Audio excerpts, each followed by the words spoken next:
টাকা পয়সা ধন দৌলতের কোনো অভাব ছিল না। নবীজির 39তম আওলাদ, কিন্তু ওনার স্ত্রী দেখেন ঘরের ওয়াইফের অনেক অবদান থাকে। বিবি চাইলে তার স্বামীকে সুদ মুক্ত রাখতে পারে। কথা বলেন না ভাই, কথা বলেন না। বিবি চাইলে তার স্বামীকে ঘুষ মুক্ত রাখতে পারে। বিবি চাইলে তার স্বামীকে 5 ওয়াক্ত মসজিদে যাওয়া এনশিওর করতে পারে।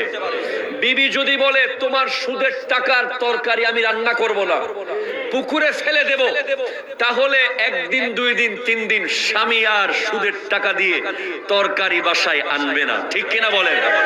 আজ আল্লামা সিরকুটি রহমাতুল্লাহ আলাইহি অনেক পীরের কাছে গেছেন, দেখতেছে কোন পীর ঠিক নাই, পীরের নামাজ ঠিক নাই, পীরের এই ঠিক নাই সেই ঠিক নাই, পীরের নিজের ঠিক নাই, মুরিদরে কি করবে?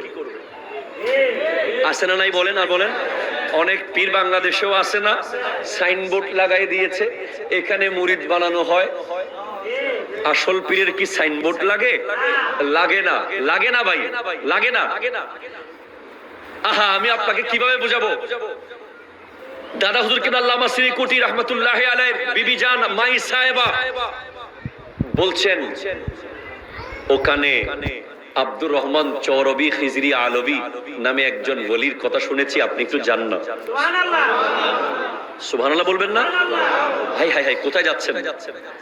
কে আব্দুর রহমান চৌরবি রাদিয়াল্লাহু তাআলা, যিনি কোন মাদ্রাসায় না পড়ে 30 পারা আরবি ভাষায় দরুদ শরীফের কিতাব লিখেছেন। যিনি এমন ওলি ছিলেন, ওলি মানে গায়ের উপরে 5-6টা কাফন না। কথা বলেন না ভাই, কথা বলেন না। ওলি মানে এত বড় পাগড়ি না। ওলি মানে আশেপাশে 20-30 জন লোক থাকবে, একদম পানের একটা ফিসকি ফেলার জন্য একটা বাটি থাকবে, এরপরে বডিগার্ড, এই সেই। এটা ওলি নয়। ওলি, আসল ওলি তারা যারা নিজেদের বেলায়েতকে লুকিয়ে রাখে। ঠিক কিনা বলেন না? সাইনবোর্ড দেয় না, পাবলিসিটি করে না। তো খাজা চৌরবি রাস্তায় দাঁড়িয়ে আছে, এক ব্যক্তি রাস্তা দিয়ে যাচ্ছে, বলে কিতনা বড়া বলি। সাথে সাথে বলে ইতরা ইতরা, এখানে এখানে। বল কেয়া দেখা তুনে, তুই যে আমাকে এত বড় ওলি বললি, আমার মধ্যে কি দেখলি ক, আমি এখন এটা ফেলাই দিব। যেটা দেখে তুই আমাকে ওলি বললি ওটা কি? আমার ড্রেস, টুপি, কি দেখেছিস বল, আমি এটা এখন ফেলে দেব। কারণ কেউ আমাকে ওলি বলুক, আমি চাই না। আল্লাহ বললে হবে। ভাই সুবহানাল্লাহ বলেন ভাই।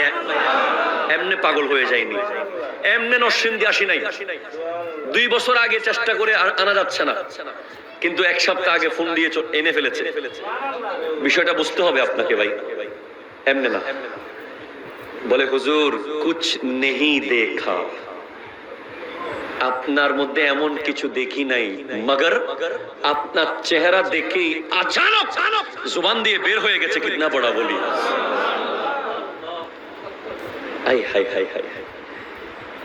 উনি খাজা আব্দুর রহমান চৌরবি খিজরি আলবি, কত বড় মাপের ওলি, সরাসরি আব্দুল কাদের জিলানী রহমতুল্লাহ আলাইহির খলিফা। উনি এনেছেন। জন্মের আগে নাম দিতে পারে কে?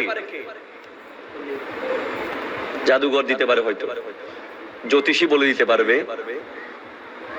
আর আল্লাহর ওলিরা জন্মের আগে নাম দিতে পারে। ওলির মতো ওলি হলে আল্লাহর সাথে যাদের সম্পর্ক ওই লেভেলে চলে গেছে, তারা জেনে যায় আল্লাহ তুমি কি দিবা। তার নসিবে তো কোনো ছেলে দেখতেছি না। যেমন গৌসে পাককে আল্লাহ অনেকবার এভাবে বলেছে, আব্দুল কাদের পোলা হবে না, তার নসিবে কোনো পোলা নাই। ওই এক আরবি আসছিল গৌসে পাকের কাছে, আরবি, মুহিউদ্দিন ইবনুল আরবির বাবা আব্দুল কাদের জিলানী রহমতুল্লাহ। আমার একটা দেখি ফোলা দিতে বলেন তো। গৌসে পাক বলে এখানে কিসের ফোলা, এখানে কোনো ফোলা টোলা নাই, যাও। বলে আপনি নাকি বড় ওলি, আপনি নাকি আল্লাহর বন্ধু, আপনি আল্লাহ থেকে একটা ছেলে নিয়ে দিতে পারবেন না আমাকে? বলে তোমার নসিবে ছেলে নাই। বলে এটা আমি জানি, আমার নসিবে থাকলে তো চলেই আসতো, আপনার কাছে কেন আসছে? এবার শাহিনশাহ বগদাদ ওই আরবিকে নিজের পেছনে এনে কোমরের সাথে ঘষা দিতে বলছে, কোমরে কোমরে, সুবহানাল্লাহ জোরে বলেন না, পিঠের সাথে পিঠ ঘষা দিয়ে বলে, আমি আব্দুল কাদের নসিবে 25 জন পুত্র সন্তান আছে, সেখান থেকে একজন তোমাকে দিয়ে দিলাম। এটা অনেকে হয়তো ইলজিক্যাল মনে করতে পারেন, অনেকে হয়তো এটাকে অযৌক্তিকও বলতে পারেন, যারা আমাদেরকে নিয়ে অনেক কথা বলতেও পারেন, কিন্তু আমরা কোরআন শরীফে পেয়েছি যে রানী বিলকিসের সিংহাসন ওই আসিফ বিন বরখিয়া একজন আল্লাহর ওলি যে চোখের পলকে 1000 মাইল দূর থেকে নিয়ে এসেছে। এটা কিন্তু কোরআন শরীফে আছে। সুলাইমান আলাইহিস সালাম বলছেন কে আনবে? একজন জিন বলতেছে আমি আনবো, আনা আতিকা বিহি কাবলা আন তাকুমা মিন মাকামিক, আপনি মিটিং শেষ করার আগে আনবো। সুলাইমান আলাইহিস সালাম বলছে এত দেরিতে আনলে হবে না, আরো আগে আনতে হবে।